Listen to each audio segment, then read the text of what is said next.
లేదు. ప్యాకేజీలు తీసుకుని కాలం వెళ్లదీస్తున్నారు. ప్రశ్నిస్తే అక్రమ కేసులు పెడుతున్నారన్న రోజా.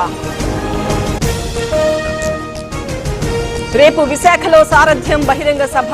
ముగింపు సభకు జేపీ నడ్డా హాజరవుతారు. అక్టోబర్ 2న ఖాదీ సంతలను నిర్వహిస్తామన్న మాధవ్. విజయవాడలో మంత్రి నారాయణ పర్యటన. డయేరియా బాధితులకు పరామర్శ. మెరుగైన వైద్యం అందించాలని ఆదేశం. వైసీపీ మాటలు జనం నమ్మే పరిస్థితి లేదు. 5 ఏళ్ల పాటు రాజధానిని జగన్ నిర్లక్ష్యం చేశారు.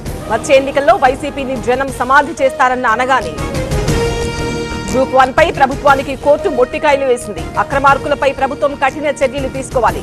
సిట్టింగ్ జడ్జితో విచారణ జరపాలన్న Harish.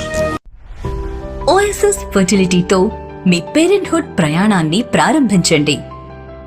In the good hands of science. Kamareddy బీబీపేటలో రైతుల కష్టాలు. పీఎస్ ఆవరణలోనే యూరియా టోకెన్ల పంపిణీ. పోలీసులతో రైతుల వాగ్వాదం, ఉద్రిక్తత.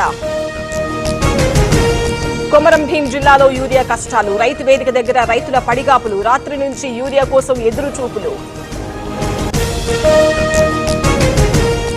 విజయవాడ న్యూ ఆర్ఆర్పేటలో ఒక వ్యక్తి మృతి. డయేరియాతోనే మృతి చెందినట్టు పుకార్లు. సాధారణ మరణం అంటూ డీఎంహెచ్ఓ క్లారిటీ.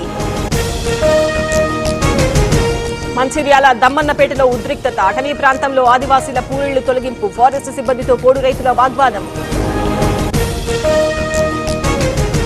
ఏపీలో 2 ప్రదేశాలకు యునెస్కో గుర్తింపు. విశాఖ ఎర్రమట్టి దిబ్బలు, తిరుమల కొండలకు అవకాశం.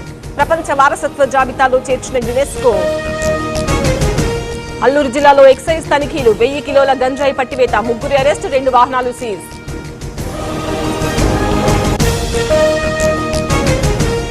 హైదరాబాద్ మూసీ నదికి పెరిగిన వరద. ముసారంబాగ్ బ్రిడ్జ్ మూసివేత. గోల్నాక మీదుగా వాహనాల దారి మళ్లింపు. భువనగిరి జిల్లాలో మూసీ నది ఉధృతి. జూలూరులో బ్రిడ్జ్ పై నుంచి వరద ప్రవాహం. పోచంపల్లి, బీబీనగర్ మధ్య రాకపోకలు బంద్.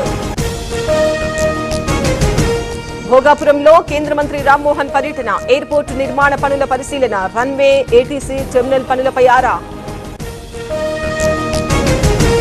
మాజీ సీఎం జగన్ కు సత్యకుమార్ లేఖ. మెడికల్ కాలేజీల నిర్మాణంపై దుష్ప్రచారం ఆపాలి.